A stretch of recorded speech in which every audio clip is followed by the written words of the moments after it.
সুলাইমান এবং দাউদ আলাইহিস সালাতু ওয়াস সালাম সমগ্র পৃথিবীব্যাপী যে মহা রাজত্ব প্রতিষ্ঠা করেছিলেন, যেই রাজত্ব অতীতে কেউ কোনোদিন প্রতিষ্ঠা করেনি, ভবিষ্যতে কেউ কোনোদিন প্রতিষ্ঠা করবে না, সেই মহা রাজত্বের হেডকোয়ার্টার, সেই মহা রাজত্বের রাজধানী ছিল এই জেরুজালেম, এই মসজিদে আকসা। এবং আজকের মসজিদে আকসার যে গ্রাউন্ড, এই গ্রাউন্ড সুলাইমান আলাইহিস সালাতু ওয়াস সালামের তৈরি করা। যে উঁচু এরিয়াটা সরজমিন থেকে, যে উঁচু এরিয়ার মধ্যে খ্রিস্টানদের গির্জাও আছে, ইহুদিদের সিনাগগও আছে, মুসলমানদের কিবলি মসজিদও আছে। কিবলি মসজিদটাই মূলত মসজিদে আকসা হিসেবে গণ্য হয়। এই জন্য পৃথিবীর 3টে পবিত্রতম স্থান, যেই স্থানে যাওয়ার উদ্দেশ্যে, ইবাদতের উদ্দেশ্যে সফর করলে নেকি হবে। পৃথিবীর এমন 3টা পবিত্রতম স্থান, যেই স্থানে ইবাদত করার উদ্দেশ্যে সফর করলে নেকি হবে।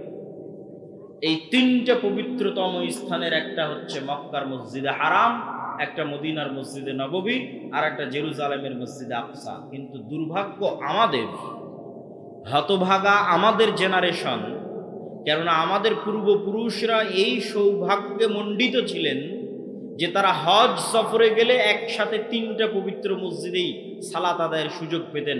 আর দুর্ভাগ্য আমাদের যে আমরা 2টা মসজিদে সালাত আদায়ের সুযোগ পাই, আর একটা মসজিদ থেকে আল্লাহ আমাদের বঞ্চিত করে রেখেছেন আমাদের কর্মফলের কারণে। সম্মানিত উপস্থিতি, এই মসজিদ কেন্দ্রিক আর 2টা সংক্ষিপ্ত ইতিহাস বলে এই পরিস্থিতির কারণ কি এবং আমাদের শিক্ষা কি, সেদিকে এগিয়ে যাব। আর 2টা সংক্ষিপ্ত ইতিহাস কি?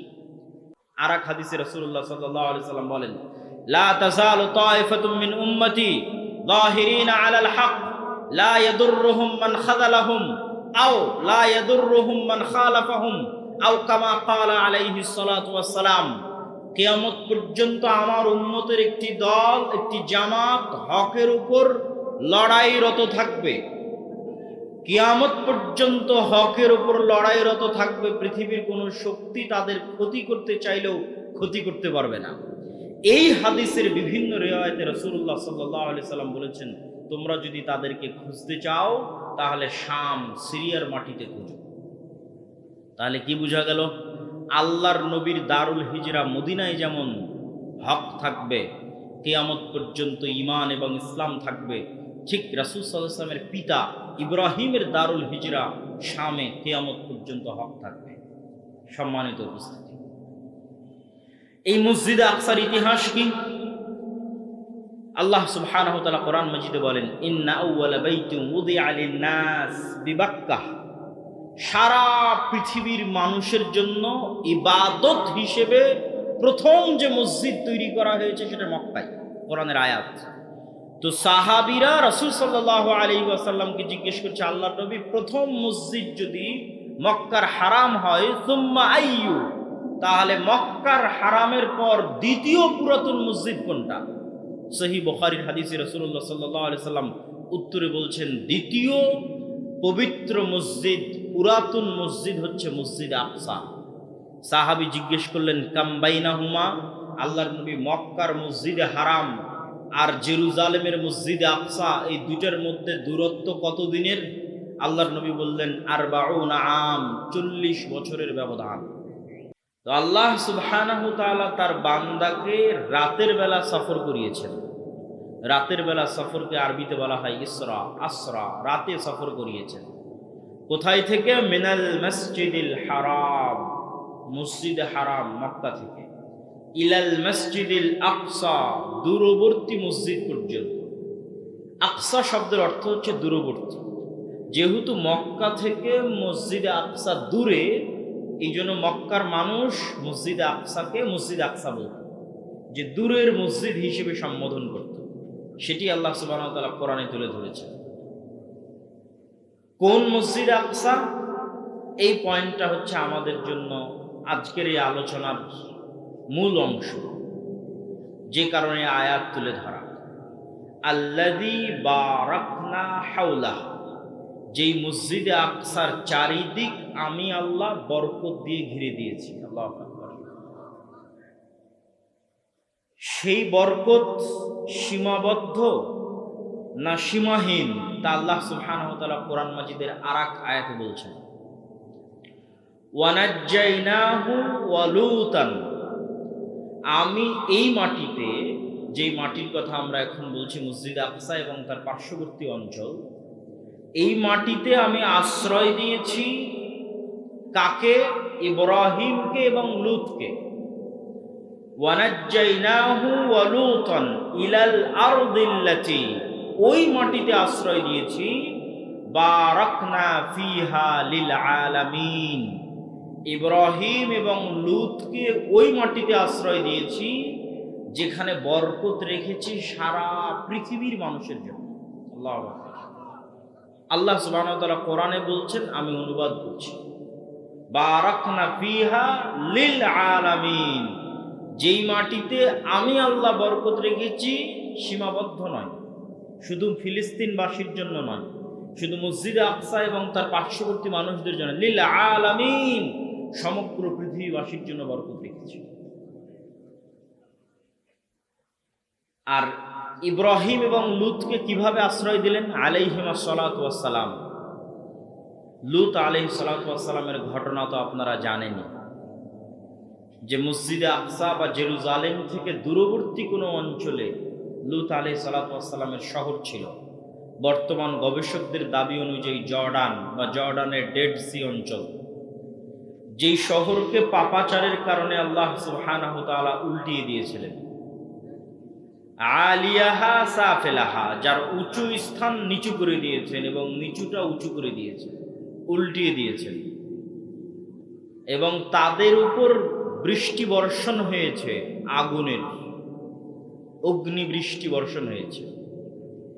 তো এই ধ্বংসযজ্ঞ চালানোর পর লূত আলাইহিস সালাতু ওয়াস সালামকে আল্লাহ কোথায় আশ্রয় দিলেন? লূত আলাইহিস সালামকে যে আল্লাহ বাঁচালেন, তার সাথে থাকা ঈমানদারদের বাঁচালেন, তো আল্লাহ বলছেন আমি তাদেরকে এই ধ্বংস থেকে বাঁচিয়ে এই পবিত্র ভূমিতে আশ্রয় দিয়েছি, যেটা মসজিদ আকসা এবং তার পার্শ্ববর্তী অঞ্চল। আর একজন কাকে আশ্রয় দিয়েছি? ওয়ানাজ্জাইনাহু, হায়ের মার্জি হচ্ছে ইব্রাহিম। ইব্রাহিম আলাইহিস সালাতু ওয়াস সালামকে আশ্রয় দিয়েছি। কিভাবে? ইব্রাহিম আলাইহিস সালাতু ওয়াস সালামের পিতৃস্থল হচ্ছে বর্তমান ইরাকের রাজধানী বাগদাদ থেকে অনতিদূর, যেই বাগদাদকে আল্লাহ সুবহানাহু ওয়া তাআলা কোরআন মাজিদে বলেছেন বাবেল, ওয়া মা উনজিলা মিনাল মালাকাইনি, আল্লাহ দুইজন ফেরেশতা অবতীর্ণ করেছিলেন হারুত এবং মারুত নামে, বিবাবেল, বাবেল নগরীতে অবতীর্ণ করেছিলেন। সেই বাবেলকেই আজকে বলা হয় বাগদাদ। এই বাগদাদ বা বাবেল নগরের নিকটবর্তী কোন অঞ্চল হচ্ছে ইব্রাহিম আলাইহিস সালাতু ওয়াস সালামের পিতৃপুরুষের আবাসস্থল। যখন ইব্রাহিম আলাইহিস সালাতু ওয়াস সালামের পিতা তাকে তার বাড়ি থেকে বের করে দিলেন, তথা বাগদাদ থেকে বের করে দিলেন, তথা ইরাক থেকে বের করে দিলেন, তখন আল্লাহ কোরআনে বলছেন আমি ইব্রাহিমকে আশ্রয় দিয়েছি এই পবিত্র মাটিতে। আল্লাহু আকবার। তথা মসজিদ আকসা এবং তার পার্শ্ববর্তী অঞ্চল, যেটাকে রাসূল সাল্লাল্লাহু আলাইহি ওয়াসাল্লাম হাদিসে বলেছেন শাম, সিরিয়া। আজকের শাম রাসূল সাল্লাল্লাহু আলাইহি ওয়াসাল্লামের শাম নয়। রাসূলুল্লাহ সাল্লাল্লাহু আলাইহি ওয়াসাল্লাম যতবার শাম বলবেন ততবার আজকের সিরিয়া, তার সাথে আজকের ফিলিস্তিন, আজকের লেবানন, আজকের জর্ডান, আজকের ইসরায়েল, এই 4-5টা সকল রাষ্ট্রগুলো রাসূল সাল্লাল্লাহু আলাইহি ওয়াসাল্লামের শামের অন্তর্ভুক্ত। একই এরিয়া, একই অঞ্চল, একই কালচার। ব্রিটিশরা ছোট্ট ছোট্ট টুকরা করে ভেঙে ভেঙে ভেঙে ভেঙে তার মধ্যে থেকে 1948 সালে মধ্যপ্রাচ্যের বিস্ফোরা ইসরায়েলকে তৈরি করেছে। যেমনভাবে 1947 সালে এই বিশাল মুসলমানদের ভারত উপমহাদেশকে ভেঙে টুকরো করে হিন্দুত্ববাদী ভারত তৈরি করেছে, ঠিক মুসলমানদের বিশাল আরব স্বাধীন অঞ্চলকে ভেঙে টুকরো টুকরো করে ইসরায়েলকে তৈরি করেছে। 1 বছরের ব্যবধান, 1947 এবং 1948। আর আল্লাহ সুবহানাহু ওয়া তাআলা আবার পবিত্র কোরআনে বলছেন, যা কাকতালীয়ভাবে মিলে গেছে। আল্লাহ সুবহানাহু ওয়া তাআলা আবার পবিত্র কোরআনে বলছেন যে মুমিনদের উপর যারা আসাদ্দুন নাস আদাওয়া, শত্রুতার দিক থেকে মুমিন এবং মুসলমানদের উপর সারা পৃথিবীর সকল জাতি গোত্র ধর্ম বর্ণকে ছাড়িয়ে যাবে দুইটা গোত্র, একটা হচ্ছে আজকের যুগের জায়নিস্টরা, আর একটা হচ্ছে আজকের যুগের ব্রাহ্মণ্যবাদীরা। জায়নিস্টরা এবং ব্রাহ্মণ্যবাদীরা মুসলমানদের সাথে যা শত্রুতা করবে, পৃথিবীর আর কেউ সেই শত্রুতা করবে না, এটা আমি বলিনি, আল্লাহ বলছি। তো সেই শত্রুতা করার কাকতালীয়ভাবে সময়কালও মিলে গেছে 1947 এবং 1948। এই জন্য আমার কিছু বক্তব্যে বলা আছে যে বাংলাদেশের মধ্যে গাজা হওয়ার সকল সম্ভাবনা বিরাজমান, যদি ইল্লা মান রাহিমা রব্বি, যদি আমার প্রতিপালক আল্লাহ সুবহানাহু ওয়া তাআলা আমাদের প্রতি দয়া না করেন। সম্মানিত উপস্থিতি, তাহলে কি বলছিলাম? আলোচনা করছিলাম এই মাটির পবিত্রতা, এই মাটির মহত্ব সম্পর্কে। এই মাটিকে যে পবিত্র মাটি হিসেবে ঘোষণা করা হয়েছে সেটিও আল্লাহ সুবহানাহু ওয়া তাআলা পবিত্র কোরআনে ঘোষণা করেছেন। আল্লাহ সুবহানাহু ওয়া তাআলা যখন বনু ইসরাঈলকে আদেশ দিচ্ছেন যে তোমরা বিজয়ের জন্য, যুদ্ধের জন্য এগিয়ে যাও, প্রবেশ করো এই শহরে, তখন আল্লাহ সুবহানাহু ওয়া তাআলা পবিত্র কোরআনে এই শহরকে সম্বোধন করেছেন উদখুলুল আরদাল মুকাদ্দাসা, তোমরা এই পবিত্র নগরীতে প্রবেশ করো, যেখান থেকে আমরা বলি বাইতুল মুকাদ্দাস। আল্লাহ কোরআন মাজিদে বলেছেন আল আরদুল মুকাদ্দাসা, পবিত্র ভূমি। আল্লাহ কোরআনে বলছেন আমি এই মসজিদ আকসা এবং তার চারপাশে বরকত রেখেছি। মহান আল্লাহ সুবহানাহু ওয়া তাআলা কোরআন মাজিদে বলছেন এই মাটিতে সমগ্র পৃথিবীর জন্য বরকত রেখেছি। মহান আল্লাহ সুবহানাহু ওয়া তাআলা কোরআন মাজিদে বলছেন এই মাটিতে আমি আশ্রয় দিয়েছি ইব্রাহিমকে, এই মাটিতে আমি আশ্রয় দিয়েছি লূতকে আলাইহিমাস সালাতু ওয়াস সালাম। সম্মানিত উপস্থিতি, তাহলে ইব্রাহিম আলাইহিস সালাতু ওয়াস সালামের দারুল হিজরা, দারুল হিজরা মানে যেখান থেকে আমি যেখানে হিজরত করেছি। মুহাম্মদ সাল্লাল্লাহু আলাইহি ওয়াসাল্লাম মক্কা থেকে মদিনায় হিজরত করেছেন, এই জন্য মদিনা শেষ নবী মুহাম্মদ সাল্লাল্লাহু আলাইহি ওয়াসাল্লামের দারুল হিজরা। এই জন্য মদিনার প্রতি মুহাম্মদ সাল্লাল্লাহু আলাইহি ওয়াসাল্লামের ভালোবাসা ছিল সীমাহীন। এই জন্য ইসলাম কিয়ামত পর্যন্ত টিকে থাকবে, কোথাও যদি না থাকে মদিনায় থাকবে। ঠিক মুহাম্মদ সাল্লাল্লাহু আলাইহি ওয়াসাল্লাম তার পিতা ইব্রাহিমের দারুল হিজরা, ইব্রাহিম আলাইহিস সালাতু ওয়াস সালামের দারুল হিজরা শাম সম্পর্কে, হক যেমন মদিনায় থাকবে, হক তেমন শামে থাকবে, তার ভবিষ্যৎবাণী করতে গিয়ে রাসূলুল্লাহ সাল্লাল্লাহু আলাইহি সাল্লাম বলেন আল্লাহুম্মা বারিক লানা ফি শামিনা, হে আল্লাহ আপনি আমার পিতা ইব্রাহিমের দারুল হিজরা সিরিয়াতে বরকত দান করুন। আর এক হাদিসে রাসূলুল্লাহ সাল্লাল্লাহু আলাইহি সাল্লাম বলেন লা তাযালু তায়ফাতুম মিন উম্মতি যাহিরিনা আলাল হক লা ইয়াদুররুহুম মান খাযালাহুম আও লা ইয়াদুররুহুম মান খালাফাহুম আও কামা ক্বালা আলাইহিস সালাতু ওয়াস সালাম। কিয়ামত পর্যন্ত আমার উম্মতের একটি দল, একটি জামাত হকের উপর লড়াইরত থাকবে। কিয়ামত পর্যন্ত হকের উপর লড়াইরত থাকবে, পৃথিবীর কোনো শক্তি তাদের ক্ষতি করতে চাইলেও ক্ষতি করতে পারবে না। এই হাদিসের বিভিন্ন রিওয়ায়াতে রাসূলুল্লাহ সাল্লাল্লাহু আলাইহি সাল্লাম বলেছেন তোমরা যদি তাদেরকে খুঁজতে চাও তাহলে শাম সিরিয়ার মাটিতে খুঁজো। তাহলে কি বোঝা গেল? আল্লাহর নবীর দারুল হিজরা মদিনায় যেমন হক থাকবে, কিয়ামত পর্যন্ত ঈমান এবং ইসলাম থাকবে, ঠিক রাসূল সাল্লাল্লাহু আলাইহি ওয়াসাল্লামের পিতা ইব্রাহিমের দারুল হিজরা শামে কিয়ামত পর্যন্ত হক থাকবে। সম্মানিত উপস্থিতি, এই মসজিদে আকসার ইতিহাস কি? আল্লাহ সুবহানাহু ওয়া তাআলা কোরআন মাজিদে বলেন ইন্না আউওয়ালা বাইতিন উযিআ লিন-নাস বিবাক্কাহ, সারা পৃথিবীর মানুষের জন্য ইবাদত হিসেবে প্রথম যে মসজিদ তৈরি করা হয়েছে সেটা মক্কায়। কোরআনের আয়াত। তো সাহাবীরা রাসূল সাল্লাল্লাহু আলাইহি ওয়াসাল্লামকে জিজ্ঞেস করছে আল্লাহর নবী প্রথম মসজিদ যদি মক্কার হারাম হয় সুম্মা আইয়ু, তাহলে মক্কার হারামের পর দ্বিতীয় পুরাতন মসজিদ কোনটা? সহিহ বুখারীর হাদিসে রাসূলুল্লাহ সাল্লাল্লাহু আলাইহি সাল্লাম উত্তরে বলছেন দ্বিতীয় পবিত্র মসজিদ, পুরাতন মসজিদ হচ্ছে মসজিদ আকসা। সাহাবী জিজ্ঞেস করলেন কাম বাইনাহুমা, আল্লাহর নবী মক্কার মসজিদে হারাম আর জেরুজালেমের মসজিদে আকসা এই দুইটার মধ্যে দূরত্ব কত দিনের? আল্লাহর নবী বললেন 40 আম, 40 বছরের ব্যবধান। এই জন্য পৃথিবীর 3টে পবিত্রতম স্থান, যেই স্থানে যাওয়ার উদ্দেশ্যে, ইবাদতের উদ্দেশ্যে সফর করলে নেকি হবে। পৃথিবীর এমন 3টা পবিত্রতম স্থান যেই স্থানে ইবাদত করার উদ্দেশ্যে সফর করলে নেকি হবে। এই 3টা পবিত্রতম স্থানের একটা হচ্ছে মক্কার মসজিদে হারাম, একটা মদিনার মসজিদে নববী, আর একটা জেরুজালেমের মসজিদে আকসা। কিন্তু দুর্ভাগ্য আমাদের, হতভাগা আমাদের জেনারেশন, কেননা আমাদের পূর্বপুরুষরা এই সৌভাগ্যে মণ্ডিত ছিলেন যে তারা হজ সফরে গেলে একসাথে 3টা পবিত্র মসজিদেই সালাত আদায়ের সুযোগ পেতেন। আর দুর্ভাগ্য আমাদের যে আমরা 2টা মসজিদে সালাত আদায়ের সুযোগ পাই, আর একটা মসজিদ থেকে আল্লাহ আমাদের বঞ্চিত করে রেখেছেন আমাদের কর্মফলের কারণে। সম্মানিত উপস্থিতি, এই মসজিদ কেন্দ্রিক আর 2টা সংক্ষিপ্ত ইতিহাস বলে এই পরিস্থিতির কারণ কি এবং আমাদের শিক্ষা কি সেদিকে এগিয়ে যাব। আর 2টা সংক্ষিপ্ত ইতিহাস কি? সুলাইমান এবং দাউদ আলাইহিস সালাতু ওয়াস সালাম সমগ্র পৃথিবীব্যাপী যে মহা রাজত্ব প্রতিষ্ঠা করেছিলেন, যেই রাজত্ব অতীতে কেউ কোনোদিন প্রতিষ্ঠা করেনি, ভবিষ্যতে কেউ কোনোদিন প্রতিষ্ঠা করবে না, সেই মহা রাজত্বের হেডকোয়ার্টার, সেই মহা রাজত্বের রাজধানী ছিল এই জেরুজালেম, এই মসজিদে আকসা। এবং আজকের মসজিদে আকসার যে গ্রাউন্ড, এই গ্রাউন্ড সুলাইমান আলাইহিস সালাতু ওয়াস সালামের তৈরি করা।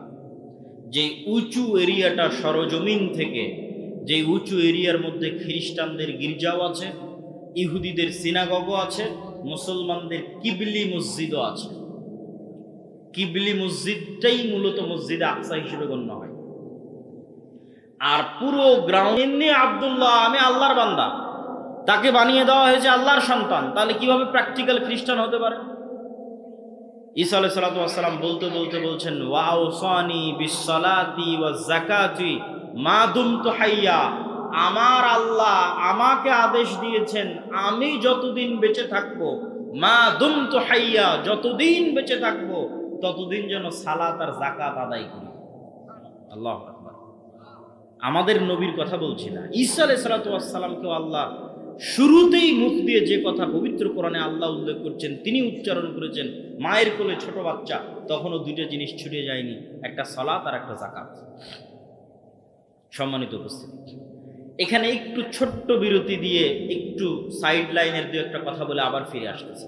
এখানে আর একটা ছোট্ট জিনিস আমাদের শিখার আছে। সেটা কি জানেন?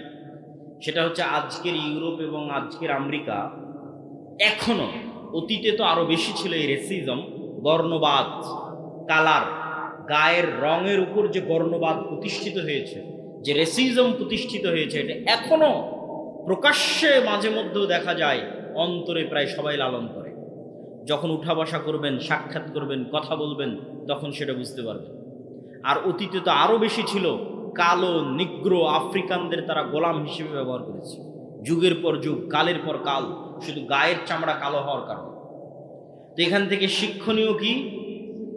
ঈসা আলাইহিস সালাতু ওয়াস সালামের জন্ম ইউরোপে হচ্ছে না আমেরিকায় হচ্ছে? ঈসা আলাইহিস সালাতু ওয়াস সালামের জন্ম ইউরোপের কোন রাষ্ট্রে হচ্ছে আর আমেরিকার কোন রাজ্যে হচ্ছে? ঈসা আলাইহিস সালাতু ওয়াস সালামের জন্ম হচ্ছে আরব ভূমি ফিলিস্তিনের জেরুজালেম শহরে। তাহলে ঈসা আলাইহিস সালাতু ওয়াস সালামের গায়ের রং ইউরোপিয়ান আমেরিকানদের মতো? কথা বলেন, ইউরোপিয়ান আমেরিকানদের মতো না। ঈসা আলাইহিস সালাতু ওয়াস সালামের গায়ের রং মুহাম্মদ সাল্লাল্লাহু আলাইহি ওয়াসাল্লামের মতো, ইব্রাহিম আলাইহিস সালাতু ওয়াস সালামের মতো, মেটে সাদা, শ্যামা সাদা, ধবধবে হলদে যে সাদা ইউরোপিয়ান এবং আমেরিকানদের গায়ের রং, যেটা নিয়ে তারা গর্ব করে, সেটা তাদের নবীরই গায়ের রং নয়। তারা যাকে নবী হিসেবে বিশ্বাস করে সেই নবীর গায়ের রং সেটা না। তাদের নবী একজন এশিয়ান, তাদের নবী একজন অ্যারাবিয়ান, তাদের নবী একজন সেমেটিক। সম্মানিত উপস্থিতি, ইব্রাহিম আলাইহিস সালাতু ওয়াস সালামের সন্তান ঈসা আলাইহিস সালাতু ওয়াস সালাম। এবার আমরা আসি, এই যে মহাপবিত্র ভূমি, এই মহাপবিত্র ভূমি আমাদের হাতছাড়া হয়েছে কেন? কিভাবে হাতছাড়া হলো? একটা ছোট্ট ঘটনা বলে সেই কারণের বিশ্লেষণে চলে যাব। ওমর ইবনুল খাত্তাব রাদিয়াল্লাহু তাআলা আনহু যখন জেরুজালেম বিজয় করেন, তখন আবু উবাইদা ইবনুল জাররাহ চিঠি লিখেছেন আমিরুল মুমিনিন খলিফাতুল মুসলিমিনের কাছে। সেই দিন জেরুজালেম ঘেরাও করে রেখেছিল যতজন মুজাহিদ তার মধ্যে 4000 শুধু ছিল সাহাবী, 4000 শুধু ছিল সাহাবী, যারা জেরুজালেম ঘেরাও করে রেখেছিলেন। চিঠি লেখা হয়েছে, আপনি নিজে উপস্থিত হলে চাবি হস্তান্তর হবে, আপনি নিজে উপস্থিত না হলে চাবি হস্তান্তর হবে না। তো ওমর রাদিয়াল্লাহু তাআলা মদিনা থেকে রওনা করেছেন প্রায় 1200 থেকে 1500 কিলোমিটারের পথ জেরুজালেমে পৌঁছার উদ্দেশ্যে। তো যখন তিনি পৌঁছাচ্ছেন, সহিহ সূত্রে প্রমাণিত যে তখন তিনি উটের যে লাগাম আছে সেই লাগাম ধরে টানছিলেন, আর তার গোলামকে উটের পিঠে বসিয়ে রেখেছিলেন, আর তার পোশাক ছিল জীর্ণ শীর্ণ। তো আবু উবাইদা ইবনুল জাররাহ হন্তদন্ত হয়ে ওমর রাদিয়াল্লাহু তাআলার নিকটে ছুটে গেছেন, ছুটে গিয়ে বলছেন যে ইন্নার রওমা ইয়ানজুরু ইলাইনা নাজরাতা কিল্লাহ, আজকে আপনি যে পোশাক পরে এসেছেন আর যে অবস্থায় প্রবেশ করছেন আমিরুল মুমিনিন, আজকে জানেন কি বিজয় হচ্ছে? রোমান এম্পায়ারের সবচেয়ে বড় তীর্থস্থল, রোমান এম্পায়ারের সবচেয়ে বড় তীর্থস্থল জেরুজালেম আপনি বিজয় করছেন। হাজার হাজার পাদ্রী এখানে অপেক্ষমান আছে। আজকে আপনি যে অবস্থায় উপস্থিত হয়েছেন, এটা তো মুসলমানদের মান সম্মান নষ্ট করে দেবে। ওমর রাদিয়াল্লাহু তাআলা বলছেন, তুমি না বলে অন্য কেউ যদি এই কথা বলতো আমি কষ্ট পেতাম না। আমরা জাহিলি যুগে দুনিয়ার কোনো মানুষ আমাদের চিনত না। আজকে মরুভূমির এক রাখালকে আল্লাহ সুবহানাহু ওয়া তাআলা কোথায় নিয়ে গেছে? একজন অপরিচিত, অজানা, অচেনা মরুভূমির একজন ব্যক্তিকে আল্লাহ সুবহানাহু ওয়া তাআলা আজকে এমন জায়গায় নিয়ে গেছে যে তার হাতে রোমান এম্পায়ারের সবচেয়ে বড় তীর্থস্থল জেরুজালেম বিজয় হচ্ছে। এই সম্মান, পোশাক আশাক, কাপড় চোপড়, ধন দৌলত ইত্যাদি দিয়ে আসেনি। আ'আজ্জানাল্লাহু বিল ইসলাম, কোন রিওয়ায়াতে আছে বিকিতাবিল্লাহ, আল্লাহ আমাদেরকে সম্মান দিয়েছে কোরআনের অনুসরণের কারণে, ইসলামের অনুসরণের কারণে। বলেন আল্লাহু আকবার। তাহলে মুসলমানেরা জেরুজালেম শক্তি দিয়ে, ক্ষমতা দিয়ে, বুদ্ধি দিয়ে, কৌশল দিয়ে জেরুজালেম বিজয় করেনি। আল্লাহ ভরসা, আল্লাহ ভীরুতা দিয়ে জেরুজালেম বিজয় করেছে। আজকে মুসলমানদের কাছে শক্তির অভাব নাই। আজকে 57টা মুসলিম দেশের যা শক্তি, এই সকল শক্তি একত্রিত করলে আমার মনে হয় না উমাইয়া শাসন আমলে, আমার মনে হয় না আব্বাসীয় শাসন আমলে, আমার মনে হয় না খোলাফায়ে রাশিদিনের শাসন আমলে এর সিকিভাগ শক্তি মুসলমানদের ছিল। আজকে মুসলমানদের দুনিয়াবি যা শক্তি, তার সিকিভাগ শক্তি আমার মনে হয় না উমাইয়া, আব্বাসীয়, খোলাফায়ে রাশিদিনের শাসন আমলে ছিল, অথবা সুলতান সালাহুদ্দিন আইয়ুবীর হাতে ছিল। কিন্তু তাদের কাছে ছিল আল্লাহ ভরসা, আল্লাহ ভীতি, আল্লাহ ভীরুতা। আমাদের কাছে দুনিয়াবি সকল পথপন্থা আছে, কিন্তু ওই দুইটা জিনিস আমরা হারিয়ে ফেলেছি, আল্লাহ ভরসা এবং আল্লাহ ভীরুতা, তাকওয়া, পরহেজগারিতা এবং তাওয়াক্কুল আলাল্লাহ। সম্মানিত উপস্থিতি, মুসলমানদের আজকের এই অবস্থাকে আমি আমার বহু বক্তব্যে তুলনা করেছি যে আজকের মুসলমানেরা এই যুগের বানু ইসরাইল, এবং তুলনার মানদণ্ডটা কি সেটা দিয়ে এই বক্তব্যের শিক্ষার দিকে এগিয়ে যাচ্ছি। কিভাবে আমরা এই দাসত্ব এবং এই গোলামি থেকে মুক্তি পাবো সেটার দিকে এগিয়ে যাচ্ছি। তুলনার মানদণ্ড কোথায়? আল্লাহ সুবহানাহু ওয়া তাআলা কোরআন মাজিদে বলছেন, ওয়াইজ নাজ্জাইনাকুম মিন আলি ফিরআউন ইয়াসুমুনাকুম সুআল আযাব ইউযাববিহুনা আবনাআকুম ওয়া ইস্তাহইউনা নিসাআকুম। স্মরণ করো সেই দিনের কথা যেই দিন আমি আল্লাহ তোমাদেরকে ফেরাউনের কবল থেকে বাঁচিয়ে দিয়েছিলাম। কোন ফেরাউনের কবল থেকে বাঁচিয়ে দিয়েছিলাম? যে তোমাদের ছেলে সন্তানদের জবাই করত আর তোমাদের মেয়ে সন্তানদের জীবিত রাখত। তাহলে ওই যুগের বানু ইসরাইলদের উপর ফেরাউনের জুলুমের মাপকাঠি হচ্ছে ফেরাউন ওই যুগের বানু ইসরাইলদের ছেলে সন্তানদের জবাই করত, মেয়ে সন্তানদের বাঁচিয়ে রাখত। ঠিক কাছাকাছি ওই রকমই জুলুম আজকের যুগের ফেরাউনেরা আজকের যুগের মুসলমানদের উপর গাজাই করতেছে। কাছাকাছি ওই রকমের জুলুম, বরং তার চেয়ে ভয়ঙ্কর হতে পারে, তার চেয়ে ভয়াবহ হতে পারে। এখানে নারী, পুরুষ, শিশু পার্থক্য ছাড়াই গত 1.5 বছরে 50,000-এর বেশি নারী, পুরুষ, শিশুকে গাজার মাটিতে হত্যা করা হয়েছে।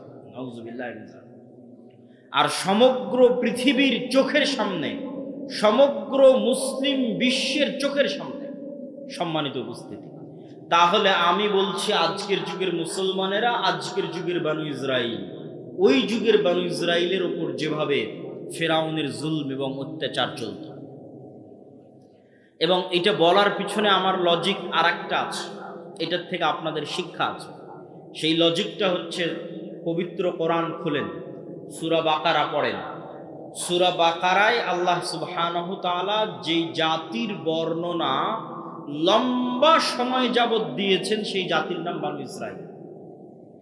লম্বা সময় যাবত ছোট্ট ছোট্ট ঘটনা আল্লাহ বানু ইসরাইলের তুলে ধরেছে। তো বানু ইসরাইলের ঘটনা এত ব্যাপক আকারে পবিত্র কোরআনে তুলে ধরার এটি রহস্য হতে পারে যে এমন একদিন আসবে যেই দিন বানু ইসমাইল বানু ইসরাইলের মতো হয়ে যাবে। সেই দিন যেন তারা বানু ইসরাইলের এই 4000 বছর আগের ঘটনা থেকে শিক্ষা নেয়। এই জন্য উম্মতে মুহাম্মাদীর শিক্ষার জন্য বানু ইসরাইলের এত লম্বা ঘটনা আল্লাহ সুবহানাহু ওয়া তাআলা কোরআন মাজিদে তুলে দিলেন, যেন একদিন আসতে পারে যেই দিন উম্মতে মুহাম্মাদীর অবস্থা বানু ইসরাইলের মতো হতে পারে। দুই একটা কথা কি বানু ইসরাইলের, তাহলে আপনি উম্মতে মুহাম্মাদীর সাথে মিলাতে পারবেন। বানু ইসরাইলের দুই একটা কথা হচ্ছে আল্লাহ সুবহানাহু ওয়া তাআলা কোরআনে সূরা বাকারায় যেভাবে তুলে ধরেছেন, আমি শুধু দুই একটা উদাহরণ দেব। বিস্তারিত আপনি সূরা বাকারাও পড়তে পারেন, বিস্তারিত আমার বই সমসাময়িক মুসলিম বিশ্ব এবং ফিলিস্তিনেও পড়তে পারেন। কি সেই ঘটনা? সেই ঘটনা হচ্ছে বানু ইসরাইলেরা চোখের সামনে দেখলো ফেরাউন ডুবে গেছে। চোখের সামনে নিজে চোখে দেখেছে ফেরাউনকে ডুবতে। কোন ফেরাউন? যে ফেরাউন তাদের ছেলে সন্তানদের জবাই করত, মেয়েদের বাঁচিয়ে রাখত। এই চোখের সামনে ফেরাউনকে ডুবতে দেখার পরেও বানু ইসরাইল মূসা আলাইহিস সালাতু ওয়াস সালামকে বলছে, লান নুমিনা লাকা হাত্তা নারাল্লাহ জাহরা। মূসা, ততক্ষণ পর্যন্ত তোমার আল্লাহর উপর ঈমান আনয়ন করব না যতক্ষণ না স্বচক্ষে তোমার আল্লাহকে না দেখছি। নাউজুবিল্লাহ। এরা স্বচক্ষে ফেরাউনকে ডুবতে দেখেছে। ফেরাউনকে স্বচক্ষে ডুবতে দেখার পর নবীকে বলছে, তোমার তাওরাত বিশ্বাস করি না, তোমার আল্লাহর কথা বিশ্বাস করি না স্বচক্ষে যতক্ষণ আল্লাহকে না দেখি। লোহিত সাগর পার হয়ে আজকের যে বিশাল মরুভূমি আছে, সিনাই মরুভূমি, এই বিশাল সিনাই মরুভূমিতেই মূসা আলাইহিস সালাতু ওয়াস সালাম বানু ইসরাইলকে নিয়ে ঘুরপাক খাচ্ছেন। তো একদিকে লোহিত সাগরের লবণাক্ত পানি, আর মরুভূমিতে পানি আসবে কোথায় থেকে? ওয়াইজ ইসতাসকা মূসা লিকওমিহি ফাকুল নাযরিব বিআসাকাল হাজার ফানফাজারাত মিনহু ইসনাতা আশারাতা আইনা। যখন মূসার কওম মূসাকে বলল পানির ব্যবস্থা করে দাও, তখন আমি মূসাকে বললাম, মূসা লাঠি দিয়ে পাথরে আঘাত করো। মূসা আলাইহিস সালাতু ওয়াস সালাম লাঠি দিয়ে পাথরে আঘাত করলেন। তখন বানু ইসরাইলের জন্য 12টা ঝর্ণা তৈরি হলো। 12টা ঝর্ণা কেন, কে বলতে পারবে? ইয়াকুব আলাইহিস সালাতু ওয়াস সালামের 12 সন্তানের জন্য, ইউসুফ আলাইহিস সালাতু ওয়াস সালামে সহ 12 ভাইয়ের জন্য। মানে ঘটনার ধারা হয়তো মিলাতে পারেন না, আমি সুন্দর করে মিলিয়ে দিই। ইব্রাহিম আলাইহিস সালাতু ওয়াস সালামের সন্তান ইসহাক, ইসহাক আলাইহিস সালাতু ওয়াস সালামের সন্তান ইয়াকুব, ইয়াকুব আলাইহিস সালাতু ওয়াস সালামের সন্তান ইউসুফ। এত দূর পর্যন্ত সবাই জেরুজালেমে আছে, মানে ফিলিস্তিনে আছে, আজকের মসজিদে আকসা এবং তার আশেপাশে আছে। ইউসুফ আলাইহিস সালাম কুয়াতে ভাইয়েরা ফেলে দিল, মিশরের বাজারে বিক্রি হয়ে গেলেন। তারপরে ইউসুফ আলাইহিস সালাম যখন বাপের সাথে মিলিত হয়ে গেলেন, তখন পুরো বংশ জেরুজালেম ফিলিস্তিন থেকে কোথায় চলে গেল? মিশরে চলে গেল। ইউসুফ আলাইহিস সালাতু ওয়াস সালামের 400 বছর পর মিশরে মূসা আলাইহিস সালাম আসতেছে। ইউসুফ আলাইহিস সালাতু ওয়াস সালামের 350-400 বছর পর ইউসুফ আলাইহিস সালামের ভাইদের বংশে, ইয়াকুব আলাইহিস সালাতু ওয়াস সালামের সন্তানদের বংশে 400 বছরের বংশ এত বড় হয়ে গেছে। 12 ভাইয়ের সন্তান, সন্তান তার সন্তান, তার সন্তান, তার সন্তান, সব নবীর সন্তান। যারা বলতেছে যে আল্লাহকে না দেখা পর্যন্ত ঈমান আনয়ন করব না, এরা ইব্রাহিম আলাইহিস সালাতু ওয়াস সালামের সন্তান। এরা ইউসুফ আলাইহিস সালাতু ওয়াস সালাম এবং তার ভাইদের সন্তান 400 বছর পর। যারা বলতেছে তোমার আল্লাহকে বলো যে পানির ব্যবস্থা করে দিতে, তখন আল্লাহ মূসা আলাইহিস সালাতু ওয়াস সালামকে বললেন লাঠি দিয়ে পাথরে আঘাত করো। তো 12টা ঝর্ণা তৈরি হলো। 12টা ঝর্ণা কাদের সম্মানে? 12 ভাইয়ের 12 গোত্রের 12 বংশের সম্মান। এমনকি মুফাসসিরিনে কেরাম লিখছে, যখন মুসা আলাইহিস সালাতু ওয়াস সালাম সমুদ্রের লাঠি দিয়ে আঘাত করেন, তখন একটা রাস্তা নয় 12টা রাস্তা তৈরি হয়েছিল। ইয়াকুব আলাইহিস সালামের 12 সন্তানের 12 বংশধরের সম্মানে 12টা রাস্তা তৈরি হয়েছে। তারা বলতেছে যে আল্লাহকে ততক্ষণ ঈমান করবো না যতক্ষণ না দেখব। তাদের আরেকটা উদাহরণ দেখো তো, যেহেতু মরুভূমি, খাবারের কোনো ব্যবস্থা নাই, তো আল্লাহ আসমান থেকে মান্না এবং সালোয়া ব্যবস্থা করে দিয়েছে খাবারের জন্য। আর পানি, পাথর ফেটে পানি বের হচ্ছে মরুভূমির মধ্যে, পাথর ফেটে পানি বের হচ্ছে মরুভূমির মধ্যে, আসমান থেকে খাবার আসতেছে। তারপরেও তাদের সহ্য হচ্ছে না, তারা বলছে লান নাসবিরা আলা তুআমিন ওয়াহিদ উদউ লানা রাব্বাক। মুসা, এক খাবার, এই সকাল সন্ধ্যা একই মান্না সালোয়া, আর সকাল সন্ধ্যা পানি আর মান্না সালোয়া। মান্না সালোয়ার বিবরণ পড়তে গেলে আপনারা আশ্চর্য হবেন। আজকের পৃথিবীর সবচেয়ে দামি মাশরুম, যেটা কেজি বাংলাদেশি টাকায় 4 থেকে 5 লক্ষ টাকা, আজকের বাংলাদেশি টাকায় পৃথিবীর যেটা সবচেয়ে দামি মাশরুম, বিশেষ সময়ে বিশেষ কালে উৎপাদিত হয়, সেই মাশরুম আর বিশেষ এক পাখির গোস্ত হচ্ছে মান্না সালোয়া, যার 1 কেজির দাম বাংলা টাকায় 4 থেকে 5 লক্ষ টাকা। সেটা তাদেরকে জান্নাত থেকে দেওয়া হতো। তখন তারা বলছে লান নাসবিরা আলা তুআমিন ওয়াহিদিন, এক খাবার ভালো লাগে না, তোমার আল্লাহকে বলো এই মাটি থেকে আদা, রসুন, পেঁয়াজ, চাল, গম, ডাল ইত্যাদি উৎপাদন করে দিতে। তখন আল্লাহ সুবহানাহু ওয়া তাআলা বলছেন, ঠিক আছে, এগুলো উৎপাদন করার জন্য তো শস্য, সবুজ শ্যামল জমি লাগবে। আছে, আজও ফিলিস্তিন শস্য শ্যামল সবুজ জমি, প্রচুর পরিমাণে জাইতুন উৎপাদন হয়। আজও ফিলিস্তিনে তিন উৎপাদন হয় প্রচুর পরিমাণে। তো সেই জমি আল্লাহর জন্য মুকাদ্দাসা, পবিত্র ভূমি। কোন পবিত্র ভূমি? 400 বছর আগে এই পবিত্র ভূমিতে তোমাদের বাপদাদা ইয়াকুব, ইসহাক, ইব্রাহিম বসবাস করত। কিন্তু ইউসুফ আলাইহিস সালাতু ওয়াস সালামের কারণে তোমরা মিশরে চলে এসেছিলে। তার 400 বছর পর আজকে তোমরা এখানে। তো এই মাটি তোমাদের, তোমরা এখন সেই মাটি বিজয়ের জন্য যুদ্ধে অবতীর্ণ হও। তখন এরা সব নবীর সন্তান, তারা বলতেছে মুসা আলাইহিস সালাতু ওয়াস সালামকে, ইযহাব আনতা ওয়া রাব্বুকা ফাকাতিলা, মুসা তুমি আর তোমার আল্লাহ গিয়ে যুদ্ধ করো। নাউযুবিল্লাহ। তাহলে খালি বনু ইসরাইলের 2-1টা ঘটনার উদাহরণ দিলাম, যার যেই ঘটনাগুলো আল্লাহ কোরআনে বলেছেন সূরা বাকারাতে। আমি 2-1টা করে আয়াত পড়েছি আর সেখান থেকে অনুবাদ করেছি। তাহলে এবার বলেন তো, নবীদের সন্তানেরা 400 বছরে এতটা সংকীর্ণ মনা, এতটা ন্যারো মাইন্ডেড, এতটা আত্মমর্যাদাহীন, এতটা আত্মসম্মানহীন, এতটা গোলামের স্বভাবে কিভাবে তাদের চরিত্র পরিবর্তন হয়ে গেল? আমি যখন প্রথম ইউরোপ যাই, তখন মূলত আমি এই হিসাবটা মিলাতে পেরেছি। ইউরোপে গিয়ে যখন দেখলাম, ইংল্যান্ডে গিয়ে যখন দেখলাম মুসলমানদের জন্ম নিবন্ধন, সার্টিফিকেট, পাসপোর্ট, ইংল্যান্ডে প্রবেশ, ইউরোপে প্রবেশ, অ্যাসাইলাম ক্লেইম করা, সেখানে কাগজপাতি রেডি করা, তারপরে সেখানে সরকারের কাছ থেকে বেনিফিট নেওয়া, বেকারত্ব ভাতা হোক, সন্তান সন্ততির ভাতা হোক, প্রত্যেকটা ধাপ অধিকাংশে মিথ্যার উপর প্রতিষ্ঠিত। মুসলমানদের ভারত, পাকিস্তান, বাংলাদেশ থেকে যে মুসলমানেরা গেছে তারা ইংল্যান্ডে, আর আফ্রিকা থেকে যে মুসলমানেরা গেছে স্পেন, ফ্রান্স এবং ইতালিতে, তাদের মিথ্যা, তাদের ধোঁকা, তাদের চুরি, তাদের দুর্নীতি ভারত পাকিস্তানের মুসলমানদের চেয়ে আরো খারাপ, আরো নিম্ন স্তরের। তো তখন আমি উদাহরণ মিলালাম, যারা তো আজকের যুগের বনু ইসরাইল, এই যুগের মুসলমানদের কাছে যদি মুসা আলাইহিস সালাতু ওয়াস সালাম প্রেরিত হতেন, তাহলে এই উত্তরগুলোই পেতেন, যেই উত্তরগুলো বনু ইসরাইলেরা দিয়েছে। আমি মনে বুঝাতে পারি, মানে এই যুগের মুসলমানদের রক্তের মধ্যে ওইভাবে মিথ্যা, ওইভাবে ধোঁকা, ওইভাবে দুর্নীতি, ওইভাবে আত্মমর্যাদাহীনতা, আত্মসম্মানহীনতা প্রবেশ করেছে, ঠিক যেভাবে 4000 বছর পূর্বে বনু ইসরাইলের ছিল। কারণ কি? কারণ হচ্ছে ইউসুফ আলাইহিস সালাতু ওয়াস সালামের মৃত্যুর পর হাকসুস বংশের যখন পতন হয় এবং ফারাও বংশের যখন উত্থান হয়, তো আগের সরকারের সাথে যাদের জোট থাকে, শত্রুতা করতে করতে জোটের যারা জোটের সঙ্গী, তাদের উপর শত্রুতা চলে। তো ফারাওদের যখন উত্থান হয়, তখন আগের হাকসুস বংশের জোট, ইউসুফ আলাইহিস সালাতু ওয়াস সালাম মন্ত্রী ছিলেন, ইউসুফ আলাইহিস সালামের ভাইয়েরাও হয়তো বড় বড় মন্ত্রী পরিষদের সদস্য ছিলেন। তখন ফারাওরা যেমন হাকসুসদের উপর জুলুম চালায়, ঠিক তেমন বানু ইসরাইলদের উপর জুলুম চালায়। জুলুম আরো বাড়ে কেন? যে কোনো পাদ্রী, যে কোনো ধর্মীয় জ্ঞান জ্যোতিষী সব বলে, ফারাও তোমাদের ক্ষমতা ধ্বংস যদি হয় এই বানু ইসরাইলদের হাতে ধ্বংস হয়ে যাবে। তখন আরো ভয়, আরো আতঙ্ক, আরো অত্যাচার। তো দীর্ঘ 300 বছরের জুলম, অত্যাচার এবং গোলামির জীবন, গোলামি করতে করতে চরিত্র নষ্ট হয়ে গেছে। গোলামি করতে করতে কিভাবে চরিত্র নষ্ট হয় তার উদাহরণ কি?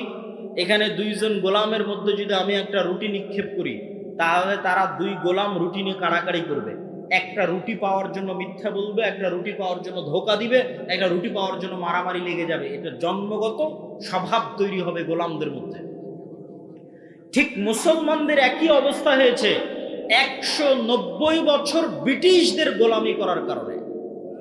আফ্রিকানদের মুসলমানদের একই অবস্থা হয়েছে 200-250 বছর স্পেন, ফ্রান্স, ইতালির ঔপনিবেশিক কলোনিয়াল শাসনের অধীনে গোলামি করার কারণে। গোলামি করতে করতে রক্তের মধ্যে মিথ্যা, ধোঁকা, দুর্নীতি প্রবেশ করেছে। সম্মানিত উপস্থিতি, তাহলে ওই যুগের বানু ইসরাইল আর এই যুগের মুসলমানদের সাথে মিলে গেলে একটা কথা সামারি সারমর্ম হিসেবে বের হয়ে আসে যে নবীর সন্তানদের চরিত্র ধ্বংস হয়েছে গোলামির কারণে, উম্মতে মুহাম্মাদির চরিত্র ধ্বংস হয়েছে গোলামির কারণে। আর এর বিপরীত কি ঘটেছে? এর বিপরীত, মুসা আলাইহিস সালাতু ওয়াস সালামকে আল্লাহ যদি ফেরাউনের বাড়িতে না নিয়ে যেতেন, আর মুসা আলাইহিস সালাতু ওয়াস সালাম যদি বানু ইসরাইলের সাথে মানুষ হতো, তাহলে মুসা আলাইহিস সালামের রক্তের মধ্যেও গোলামির স্বভাব তৈরি হয়ে যেত। মুসা আলাইহিস সালাতু ওয়াস সালামকে আল্লাহ পূর্ণ আত্মমর্যাদা, আত্মসম্মানের সাথে মানুষ করার জন্য রাজার বাড়িতে পাঠিয়ে দিয়েছেন। তাহলে মুসা আলাইহিস সালামের স্বাধীন চেতা মনোভাব ঠিক থাকবে। স্বাধীন চেতা মনোভাবের প্রমাণ কোথায়? মুসা আলাইহিস সালাতু ওয়াস সালাম একদিন দেখতেছে, একদিন জুলুম হতে দেখেছে। একদিন কি? ফারাওদের একদল অনুসারী বানু ইসরাইলের একদল অনুসারীর উপর অত্যাচার করতেছে। তো একদিনের দেখা অত্যাচার মুসা আলাইহিস সালাম সহ্য করতে না পেরে এক থাপ্পড় দিয়ে ফারাওয়ের ওই ব্যক্তিকে ওখানেই তিনি হত্যা করে দিয়েছেন। কেন? তার মধ্যে স্বাধীন চেতা, আত্মমর্যাদা, আত্মসম্মান ছিল। যদি বানু ইসরাইলদের সাথে বড় হতেন তাহলে এটাকে উনি জুলুমি মনে করতেন না। এটা তো আমার ভাগ্যে, তাকদীরে, আমরা এইভাবেই বড় হয়েছি, এভাবেই গোলামি দেখেছি, কে বাধা দিতে যাবে? বাধা দিতে গেলে বিপদে পড়ব। কিন্তু যখন উনি নেতা, তখন জুলুমের বিরুদ্ধে আওয়াজ উঠিয়েছেন, মিথ্যার বিরুদ্ধে, অত্যাচারের বিরুদ্ধে আওয়াজ উঠিয়েছেন। সম্মানিত উপস্থিতি, এই পুরো আলোচনার সারমর্ম আল্লামা ইকবালের একটি কবিতা। আল্লামা ইকবাল বলছেন, সাবাক ফিরসে পড়া, সাদাকাত কা, শুজাআত কা, আদালত কা, লিয়া জায়েগা তুঝসে কাম, দুনিয়া কি ইমামত কা। মুসলমানেরা, তোমাদের মধ্যে আনুষ্ঠানিকতা, ইসলামের সব আনুষ্ঠানিকতা আছে। সাহারি, ইফতারি কত সুন্দর করে মসজিদে আপনারা করেছেন, ঈদের সালাত বিশাল মাঠে আদায় করেছেন, ইতিকাফ হয়েছে, লাইলাতুল কদর হয়েছে, সমাজ থেকে ফিতরা বন্টন হয়েছে, কতজন উমরা করতে যাচ্ছে, কতজন হজ করতে যাচ্ছে। আনুষ্ঠানিকতার অভাব নাই। কিন্তু কোথায় সমস্যা? আনুষ্ঠানিকতার অভাব নাই, কিন্তু সমস্যা। আল্লামা ইকবাল বলছেন, তোমরা নতুন করে সত্য বলা শিখো, নতুন করে সাহসী হওয়া শিখো, নতুন করে ন্যায় প্রতিষ্ঠা করা শিখো, তাহলে আল্লাহ তোমাদেরকে দুনিয়ার নেতা বানিয়ে দিবে। কেননা এই গুণগুলোর উপর নবীদের জন্ম হয়েছে, মুসা আলাইহিস সালামের জন্ম হয়েছে, মুহাম্মদ সাল্লাল্লাহু আলাইহি সাল্লামের জন্ম হয়েছে, ঈসা আলাইহিস সালাতু ওয়াস সালামের জন্ম হয়েছে। এই গুণের উপর জন্মগত গুণ। এই জন্য ঈসা আলাইহিস সালামের কথা বলতে গিয়ে রাসূল সাল্লাল্লাহু আলাইহি সাল্লাম বলেছেন, লা তাকুমুস সাআহ হাত্তা ইয়ানজিলা ঈসা ইবনে মারইয়াম। ততদিন পর্যন্ত কিয়ামত হবে না যতদিন না মারিয়ামের ছেলে ঈসা পৃথিবীতে নেমে না আসছে। আর মারিয়ামের ছেলে ঈসা হাকামান মুকসিতা, সমগ্র পৃথিবীতে ন্যায় বিচার প্রতিষ্ঠা করবে। আল্লাহু আকবার। তাহলে এই রাষ্ট্রে ইসলামের ব্র্যান্ডিং ন্যায় বিচার, রাষ্ট্রে ইসলামের ব্র্যান্ডিং ন্যায় বিচার আল্লাহর নবী করে দিলেন। তো আমাদের মধ্যে ন্যায় বিচার প্রতিষ্ঠার গুণই নাই জন্মগত, তাহলে আমরা কিভাবে নেতা হব? এখানে দুই একটা উদাহরণ দিব আপনাদের বুঝার সুবিধার্থে। বাংলাদেশে গত 16 বছর এরকম অসংখ্য ওসি, ডিসি, এসপি, মন্ত্রী, মিনিস্টার ছিল যাদের 80%-এর বেশি এরকম জালসা সম্মেলনের প্রধান অতিথি, বিশেষ অতিথি হয়েছে না হয়নি? হয়েছে। গত 16 বছর এরকম অসংখ্য ওসি, ডিসি, এসপি, মন্ত্রী, এসিলেন্ট, সাব রেজিস্ট্রার ছিল যাদের অন্তত 70%-এর বেশি উমরা করেছে। আমার আইডিয়া যে অন্তত 50% বেশি উমরা করেছে, আর অন্তত 30-40% হবে নামাজি,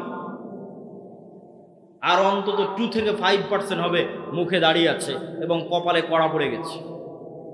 কিন্তু ওই যে ঈসা আলাইহিস সালামের জন্য আল্লাহর নবী যে শব্দ ব্যবহার করলো, যে ঈসা আলাইহিস সালাম যেই দিন পৃথিবীতে আসবে সমগ্র পৃথিবীতে ন্যায় প্রতিষ্ঠা করবে, তো এই যে মুসলমানেরা নামাজি, হাজি, ওমরাকারী, দানবীর, জালসার প্রধান অতিথি, বিশেষ অতিথি, এরা নিজ নিজ দায়িত্বের জায়গায় কত পার্সেন্ট ন্যায় প্রতিষ্ঠাকারী এবং সত্যবাদী ছিল? কত পার্সেন্ট নিজ নিজ দায়িত্বের জায়গায় সত্য প্রতিষ্ঠাকারী, ন্যায় প্রতিষ্ঠাকারী ছিল? এটাই হচ্ছে গোলামের স্বভাব। আমাদের মধ্যে আনুষ্ঠানিকতা আছে, কিন্তু আমরা যে নেতা হব সেই নেতৃত্বের যোগ্যতা আমাদের মধ্যে বিকাশ ঘটেনি, যেটা আল্লামা ইকবাল বুঝতে পেরেছিলেন।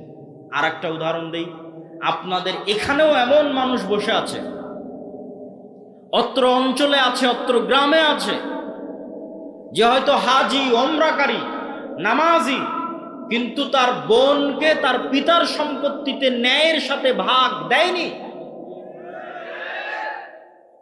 ন্যায়ের সাথে ভাগ দেওয়া মানে একদল আছে ভাগ থেকেই বঞ্চিত করেছে, আর একদল আছে ভাগ দিয়েছে ন্যায়ের সাথে দেয়নি। যেটা বেশি দামি রাস্তার পাশে ফরওয়ার্ড জমি সেটা নিজে নিয়েছে, যেটা কম দামি, কম আবাদ হয়, পানিতে ডুবে থাকে, সেটা বোনকে দিয়েছে। তাহলে যে ব্যক্তি তার পরিবারে ন্যায় প্রতিষ্ঠা করতে পারলো না, আল্লাহ কিভাবে তাকে রাষ্ট্রের ন্যায় প্রতিষ্ঠার যোগ্য মনে করবে? আমাকে উত্তর দেন। কেননা রাষ্ট্রে ইসলাম যাওয়া মানে ন্যায় বিচার প্রতিষ্ঠা হওয়া। দলিল ঈসা আলাইহিস সালাম সম্পর্কে আল্লাহর নবী যা বললেন, এক বাক্যে ব্র্যান্ডিং করলেন। তাহলে রাষ্ট্রে ইসলাম মানে ন্যায় বিচার। তো মুসলমান লিল্লাহে তাকবীরতে রাষ্ট্রে ইসলাম নিয়ে যাবে, তো সেই মুসলমান তো তার পরিবারে ন্যায় প্রতিষ্ঠা করতে পারেনি, তাহলে আল্লাহ কিভাবে ওই মুসলমানকে রাষ্ট্রে ন্যায় প্রতিষ্ঠার যোগ্য মনে করবে? অসম্ভব। বরং ওই মুসলমানকে যদি রাষ্ট্রের দায়িত্ব দেওয়া হয়, গত 16 বছর যা দুর্নীতি হয়েছে, ওই বেটা তার চেয়ে বেশি দুর্নীতি করবে। কেননা সে যদি তার বোনের সাথে দুর্নীতি করতে পারে, 16 কোটি মানুষের সাথে করতে পারে না? সম্মানিত উপস্থিতি, ঠিক আপনাদের অঞ্চলে আর একটা বড় অন্যায়, মানুষের সাথে অন্যায় প্রচলিত আছে, সেটা যে ডিমান্ডের ভিত্তিতে, যৌতুকের ভিত্তিতে বিবাহ। নামাজি, হাজি, ওমরাকারী, মাদ্রাসা মসজিদ কমিটির মেম্বার, কিন্তু ছেলেকে বিবাহ দেওয়ার ক্ষেত্রে ডিমান্ড এবং যৌতুকের অভাব নাই।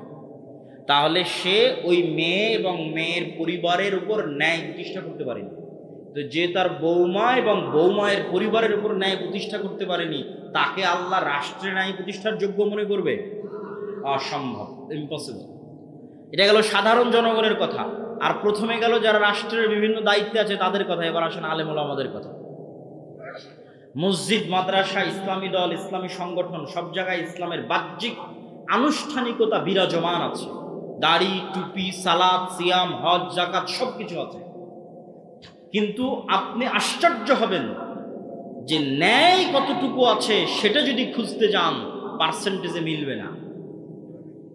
দেখবেন যে ইসলামী দলের আমির তার ওই কর্মীকেই ছাঁটাই করে দিয়েছে যেই কর্মী বেশি পরিশ্রম করে, আর ওই কর্মীকে পদ দিয়ে দিয়েছে যে বেশি চামচামি করে। তার মানে সে তার দলে ন্যায় প্রতিষ্ঠা করতে পারে। এবং যেখানে যত মসজিদ, মাদ্রাসা, দলে গন্ডগোল আছে, আহলে হাদিস হোক, হানাফি হোক, মাযহাব মাসলাক নির্বিশেষে যেখানেই দেখবেন গন্ডগোল আছে, ওখানে যে বুঝবেন এখানে ন্যায় পরায়ণতার অভাব আছে। আলেম হতে পারে, হাজি হতে পারে, কিন্তু ন্যায় প্রতিষ্ঠা করতে পারেনি। হয় আমির, না হয় কর্মী। দুই দলের যে কোনো এক দল ন্যায় প্রতিষ্ঠা করতে পারেনি। সম্মানিত উপস্থিতি, আর যতক্ষণ ন্যায় প্রতিষ্ঠাকারী, সত্য প্রতিষ্ঠাকারী না হবে, ততক্ষণ আল্লাহর দৃষ্টিতে নেতা হিসেবে যোগ্য বলে বিবেচিত হবে না। তো আল্লাহর দৃষ্টিতে নেতা হিসেবে যোগ্য বলে বিবেচিত হলে আল্লাহ রাষ্ট্র ক্ষমতার দায়িত্ব দেবে। এই জন্য আমি উদাত্ত আহ্বান জানাবো যে আজকের এই আলোচনা থেকে আমরা এতটুকু কি শিক্ষা গ্রহণ করতে পারি না যে আমাদেরকে সত্যবাদী এবং ন্যায় প্রতিষ্ঠাকারী হতে হবে? পারি না? একটা হাদিস আপনাদের সামনে পেশ করি। সাবআতু ইউদিল্লুহুমুল্লাহ ইয়াওমা লা দিল্লা ইল্লা দিল্লুহ। 7 শ্রেণীর মানুষকে কিয়ামতের মাঠে আল্লাহ বিশেষ ছায়া দিবেন। তো এই বিশেষ ছায়া দেওয়ার যে 7 শ্রেণীর লিস্ট আছে, এই লিস্টের 1 নম্বরে তাহাজ্জুদ গুজারকে, নফল সিয়াম পালনকারীকে, দানবীরকে, মসজিদে জামাতে সালাত আদায়কারীকে, সকলকে অতিক্রম করে 1 নম্বরে পৌঁছে গেছে ন্যায় প্রতিষ্ঠাকারী দায়িত্বশীল। কেন?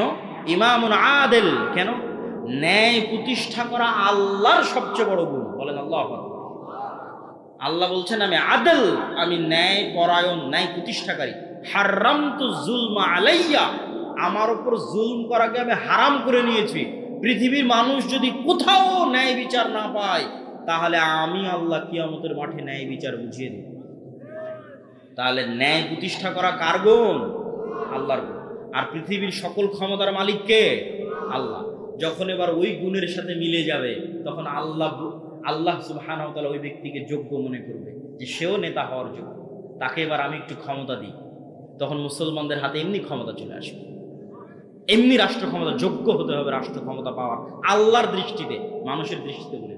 ফেসবুকে লাইক পাওয়া, ফলোয়ার পাওয়া, ভোটে দাঁড়ানো, নির্বাচনী ক্যাম্পেইন, এগুলো দিয়ে মানুষের দৃষ্টিতে আমি দায়িত্ব পালনের যোগ্য হতে পারি। কিন্তু আল্লাহর দৃষ্টিতে দায়িত্ব পালনের যোগ্য হতে হলে সত্যবাদিতা, ন্যায় পরায়ণতার মাপকাঠিতে যে উত্তীর্ণ হবে, বাইনি ওয়া বাইন আল্লাহ, আল্লাহর কাছে উত্তীর্ণ হতে পারবে, আল্লাহ ওকে নেতা হওয়ার যোগ্য মনে করবে, আল্লাহ ওকে নেতা বানিয়ে দেবে। সম্মানিত উপস্থিতি, আর এই যে গোলামির নেচার, আপনাদের বিরক্তি হওয়ার আগেই কিন্তু আমি বক্তব্য শেষ করবো। এই জন্য আপনাদের উদাত্ত আহ্বান জানাচ্ছি যে আপনারা আর কিছুক্ষণ, আমার বক্তব্যের সারমর্মের দিকে চলে আসতেছে, শেষের দিকে চলে আসতেছে, আর কিছুক্ষণ ধৈর্যের সাথে শুনুন। সেটি কি? সেটি হচ্ছে এই যে গোলামির যে নেচার এবং স্বভাব, মিথ্যা বলা, এটা গোলামির স্বভাব, ধোঁকা দেওয়া। তাহলে ওই যুগের মক্কার কাফের মুশরিকদের চাইতে এই যুগের মুসলমানেরা নিম্ন স্তরে আছে।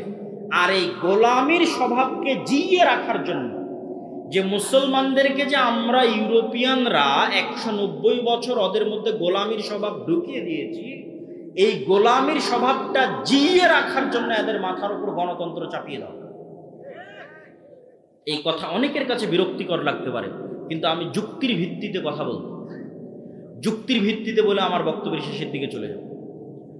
গণতন্ত্র দিয়ে ইসলাম প্রতিষ্ঠা হবে কিনা এটা আমার আলোচনার বিষয়ই নয়।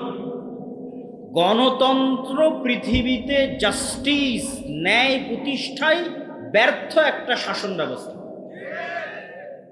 গত 16 বছর বাংলাদেশের মানুষের উপর জুলম, খুন, গুম, আয়নাঘর গণতন্ত্রের নামে তৈরি করা হয়েছে। আবার এখন ইসলামের নেতা নির্বাচনের যে পদ্ধতি, যে পরামর্শের ভিত্তিতে যোগ্য মানুষকে দায়িত্ব দিয়ে দাও, তো পরামর্শের ভিত্তিতে যে সরকার তৈরি হয়, সেই সরকারের ভালো মন্দ পরে, কিন্তু তাদেরকে যে নির্বাচন করা হয়েছে এটার পদ্ধতিটা ইসলামী। তো যারা এই পদ্ধতির মাধ্যমে ক্ষমতায় আসলে দেখবেন তাদেরকেও সরিয়ে চোর, বাটপার, লুটেরাদের ক্ষমতায় বসানোর জন্য যে ট্রাম্প কার্ড ব্যবহার করা হবে সেটার নাম গণতন্ত্র। আর এই গণতন্ত্রের সবচেয়ে বড় কুফল মুসলমানেরা ভোগ করবে কি দিয়ে? সেটা হচ্ছে বিভেদ, হিংসা, বিদ্বেষ, মিথ্যা। গণতন্ত্রের মেকানিজমটাই এমন যে আপনি মিথ্যা না বললে এখানে টিকতে পারবেন না। তাহলে আপনার মধ্যে গোলামির স্বভাব জিইয়ে রাখার সবচেয়ে বড় মাধ্যম হচ্ছে পলিটিক্যালি আপনাকে গণতন্ত্রের কাছে বাউন্ড করে দেওয়া। দেন আপনি বাই ডিফল্ট মিথ্যা বলবেন, বাই ডিফল্ট দুর্নীতি করবেন, বাই ডিফল্ট ধোঁকা দিবেন। আপনার গোলামির নেচার চলতেই থাকবে, সত্যবাদিতা, ন্যায় পরায়ণতা বহু দূরের কথা। আর গণতন্ত্রের সবচেয়ে বড় ব্যর্থতা কি? গণতন্ত্র নিজে গণতন্ত্র প্রতিষ্ঠায় ব্যর্থ। কিভাবে গণতন্ত্র প্রতিষ্ঠায় ব্যর্থ কিভাবে? জনগণের শাসন মানে হচ্ছে গণতন্ত্র, কিন্তু এখানে জনগণের শাসন যে হয় না তার প্রমাণটা কোথায়? নির্ধারিত দল প্রার্থীকে মনোনয়ন দিবে, তো এমনও দল আছে যেই দলে টাকা দিয়ে প্রার্থীটা কিনে পাওয়া যাবে। আছে না নাই? আছে। টাকা দিয়ে প্রার্থী মনোনয়নপত্র কিনে নিবে। তাহলে জনগণ যোগ্য প্রার্থী বাছাই করার আগেই প্রার্থী মনোনয়নপত্র ম্যানিপুলেট হয়ে গেছে। দ্বিতীয় আর একটা কোথায় গণতন্ত্র দিয়ে গণতন্ত্র প্রতিষ্ঠা হয় না, সেটা হচ্ছে এই গণতন্ত্রের ভোট ক্যাম্পেইনের জন্য যত হাজার হাজার কোটি টাকার দরকার, এই হাজার হাজার কোটি টাকা বাংলাদেশের 18 কোটি জনগণের 80% জনগণ যারা মধ্যবিত্ত নিম্নবিত্ত তাদের পকেট থেকে আসা সম্ভব নয়। তাহলে হাজার হাজার কোটি টাকা দিবে কারা? এই দেশের শীর্ষস্থানীয় দুর্নীতিবাজ ব্যবসায়ীরা। তাহলে দল আগেই বিক্রি হয়ে গেছে দেশের শীর্ষস্থানীয় দুর্নীতিবাজ ব্যবসায়ীদের কাছে। তাহলে গণতন্ত্র, জনগণের শাসন কোথায় গেল? এবার আমি আপনাকে প্রকৃত গণতন্ত্র তুলে ধরি। আমি গণতন্ত্রের, যদি আপনি এক মুহূর্তের জন্য আমাকে বলেন যে আমি গণতন্ত্রের সাপোর্টার, তাহলে প্রকৃত গণতন্ত্র আপনার সামনে তুলে ধরি। প্রকৃত গণতন্ত্র এভাবে প্রতিষ্ঠিত হতে পারে, জনগণের শাসন। আমি ইসলামী খেলাফা, ইসলামী শাসন বলি না, জনগণের শাসন প্রতিষ্ঠিত হতে পারে। আপনাদের এই চাটখিল গ্রামের মানুষ এত বড় স্কুল, এত বড় মসজিদ, এত মাদ্রাসা পরিচালনা করতে পারতেছে, তো এই চাটখিল গ্রামের মানুষ এক জায়গায় একসাথে বসে পরামর্শের ভিত্তিতে তাদের গ্রামের নেতা নির্ধারণ করতে পারে না? পারে না? পারে। তাহলে চাটখিলে একটা নেতা নির্ধারণের জন্য গ্রুপিং, মনোনয়ন, ভোটের দরকার আছে। আপনারা যদি একসাথে একটা মসজিদ চালাতে পারেন, একটা স্কুল চালাতে পারেন, তো একসাথে বসে নেতা নির্ধারণ করতে পারবেন না? পারবেন। খুব সহজ। পরামর্শ যখনই আসবে তখনই সহজ। আর যখনই একজন দাঁড়িয়ে বলবে এই আমি মসজিদের সভাপতি হব, আমাকে কে কে ভোট দিবা, তখন গন্ডগোল, গ্রুপিং শুরু হবে। আর একজন দাঁড়িয়ে বলবে আমি মসজিদের সভাপতি হব, আমাকে কে কে ভোট দিবা। আর যখনই দুই গ্রুপ হয়ে যাবে এবং দাঁড়িয়ে যাবে, তখন এবার টাকা দিয়ে ভোট কেনা শুরু হবে। দিতে পারতেছে না, অপারেশন হচ্ছে, টাকা নাই, তখন কর্জ নিবে। কিন্তু বিলাসী পণ্যের জন্য কর্জ নিবে, তার কোনো পয়েন্ট কোরআন এবং হাদিসে আমি খুঁজে পাইনি। বিলাসী পণ্য মানে আমার মোটর সাইকেল লাগবে, আমার আইফোন লাগবে, আমার আইপ্যাড লাগবে, আমার পাকা মাটির বাড়ি ভেঙে পাকা বাড়ি তৈরি করা লাগবে, এই বিলাসিতার জন্য লোন নিবে। এটা সুদমুক্ত লোনের কথা বলছি, সুদযুক্ত না। বিলাসী পণ্যের জন্য স্বাভাবিক সুদমুক্ত কর্জ নিবে, এর প্রমাণ আমি কোরআন হাদিসে খুঁজে পাইনি। মানুষ কর্জ নিতে পারে যখন বিপদে, সংসার চলে না, মারা যাচ্ছে, অপারেশন হচ্ছে, তখন কর্জ নিতে পারে। গেল 1 নম্বর পয়েন্ট। 2 নম্বর পয়েন্ট হচ্ছে আল্লাহ সুবহানাহু ওয়া তাআলা রাসূল সাল্লাল্লাহু আলাইহি ওয়াসাল্লামকে শিখিয়ে দিয়েছেন সব সালাতে, সব দোয়ায় কর্জ থেকে বাঁচতে চাও। আল্লাহুম্মা নাউযু বিকা মিনাল মা'সামি ওয়াল মাগরাম, আল্লাহ লোন থেকে বাঁচতে চাই। তো সাহাবীরা আল্লাহর নবীকে জিজ্ঞেস করছে এত কেন কর্জ, লোন থেকে বাঁচতে চান?